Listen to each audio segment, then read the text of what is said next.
kasinag! Welcome back to my YouTube channel. Ayan. So, for today's video, alam na alam ninyo yan. Meron tayong parcel opening. Ayan. So, actually, dalawa to dapat. Pero yung isa ay nabuksan na. So, kung ano man ang laman ng parcel na to at kung naiintriga kayo kung ano to. Yeah. So, just keep on watching.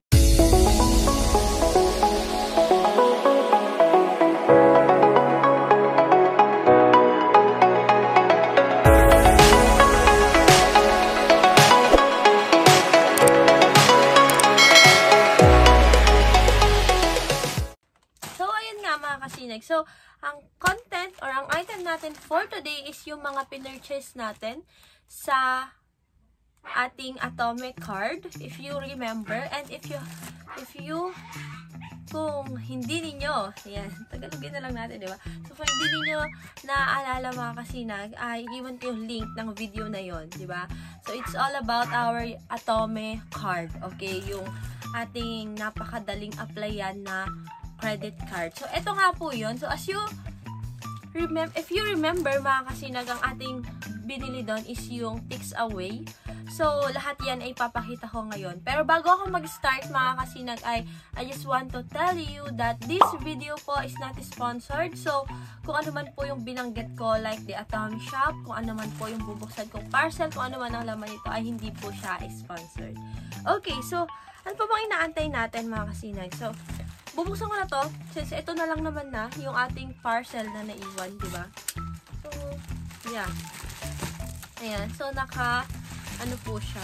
Naka-bubble wrap and naka-carton siya. So, these two mga kasinag, including nung isang item natin na binili ko, which is nakita ninyo na kung paano ko siya pinurchase using our atomic card, is, ito po ay parang mga, for me it is some of my pet essentials na tinuturing ko kasi alam nyo naman yan, may aso ako, naririnig nyo nga siya, diba? Yung isa sa mga bunso ko.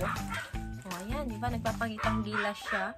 Ayan, so, ito po ay sa food nila. Dinadagdag sa food nila. And the other one po is yung ginagamit sa balat nila. So, ano nga ba? So, mag-start na ako. Since nabuksan ko naman na to, mamaya ko na to kakalkalin. Ayan. So, ito, yung isa na mismong pinurchase ko po ay ito siya. Diba? So, Tix Away. So, this one mga kasinag is pangtanggal po siya ng mga kuto ng aso. Hindi lang aso, pati pusa. Yung mga kuto nila, mga garapata, tick and flea. Ayan. So, natatanggal niya. Very proven and tested ko siya kasi nakailang bili na po ako ng ganito, like mga 10 na siguro yung nabili kong ganito, and it's very effective. Okay, so ito po ay ini-spray lang sa kanila like that, and yung smell po niya is parang may pagka-mentol ng konti. Parang candy siya na Mentos, ganun. Ganun yung tirada niya sa akin, sa pang-amoy ko, diba? Pero hindi siya masakit sa ilong ko, actually. Ano pa yan? Napakaingay niya. So, ito, napakamura lang niya. And, yung shop link nitong mga to, and yung prices nila, mga kasi nasa ating description box. So, kung gusto niyo po ay tingnan nyo yung ating description box and i-click nyo lang po yung link nandun. So, ito po yung una natin. Bali, dun sa binili ko, dalawa pong ganito. Pero, ito ay ubos na. Wala na tong laman. Tapos, yung isa, hindi ko mahanap. Diba? Kasi mabilis lang talaga nauubos to. Kasi, hindi lang naman yung mga aso ko ang gumagamit, pati rin yung mga pusa namin. So, and siya din ko kapag gumamit, yung talagang ginagawa niyang pampaligo. Ganun, no? Kita mo basa yung mga pusa niya. Ganun. Pero, yeah, ito siya. Napaka-effective kasi nito mga kasinag yan. So, itry nyo siya if you want. Tix Away. Pakaingay ni Sushi. Gusto nyo siguro lumabas kasi nakakulong sila yan eh. Ayan. So, ito po yung isa. And, ano nga ba to? Ayan. So, papakita ko siya. So, ayan. Pasensya pa rin kung ganito po yung boses ko. Hindi pa ako ganun na magaling. Bobo kasi ako eh. Tsaka sinisipon. Ayan. So, ito siya. Ayan. For sure ako, kapag ini-edit ko na to, rinig na rinig yun. Ang dami kong napapanood ng mga vlogger na may mga alagang Shih Tzu like si Mami Shang, si Mami Kai, sino yung isa? Mami Kai, tsaka yung isa, yung Kailin ba yun? Basta tatlo sila na pinapanood ko. So, eto, lagi nilang sinasabi na maganda daw ito sa mga pets natin, sa mga pango, ayan, sa mga Shih Tzu natin, sa mga fur babies natin, ayan. So, pampatanggal daw siya ng bad breath, pampang-shiny ng coat, ayan. So, ito po yung VCO na tinatawag or yung virgin coconut oil, ayan. So, hinahalo lang po ito sa pagkain nila. Hindi po pinapahid, hinahalo po sa pagkain nila. Ayan. So, halimbawa, magigisa ka man ng mga gulay na papakain mo sa kanila, ito rin yung ginagamit. Pwedeng gamitin. Kasi, masama sa kanila yung mantika na pang tao yung ginagamit natin pang prito. So, ito po yung gamitin ninyo. Ayan. So, VCO.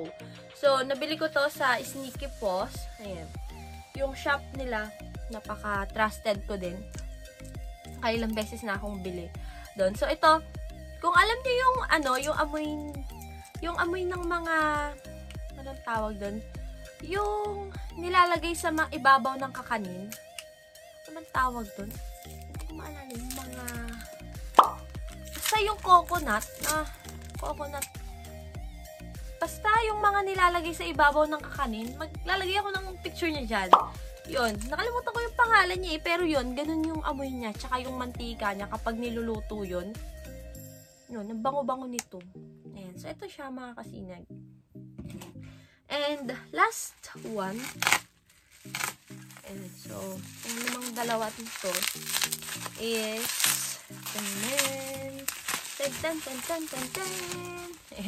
diba? So, I have bought akala ko may moringa sila dito. Buti pang bumili na lang sana ako. Pero yun nga mga kasinag. So, mamaya ko itatahal yung moringa. So, bumili ako ng 2 flavor ng appetite booster nila. So, ihahalo to sa pagkain nila para kung yung mga pets ninyo or yung mga fur babies ninyo ay picky eater. So, try nyong haluan or paibabawan ng ganito yung mga dog food or cat food nila. So, baka magustuhan po nila. So, eto siya. So, akala ko, meron akong moringa dito. So, yung moringa ay, lalagay ko lang. And so, yan po ay napaka-healthy rin. So, parang superfood nila yan. Na napaka-daming health benefits, ganun. So, akala ko may ganun ako na-purchase dito, kasama nito sa Sneaky Paws, pero wala pala. So, bibili na lang siguro ako yan. Pero, yeah, eto po siya, mga kasinag. And so, eto yung mga naging item natin for today. So, yun lang naman mga kasinag. Mabilisang video lang naman to, di ba? So, hindi natin kailangang pahabain ng napakatagal kasi yun lang naman. So, yung mga item na to mga kasinag, kung gusto nyo itry para sa inyong mga fur babies, kung may mga alaga din kayo na kagaya ko, ay walang problema, itry ninyo yan. So, ako ay nandito lang naman nang-i-impluwensya sa inyo at nanghihikayat na mambudol din kayo ng Shopee gaya ko. So, ayun lang naman mga kasinag. That's it for today. At kung nakaabot ka man sa minute ng video na to, ay thank you so much. Again mga kasinag, I am your Ate Aren. Ready for the worst, hoping for the best. So, see you sa ating next upload mga kasinag!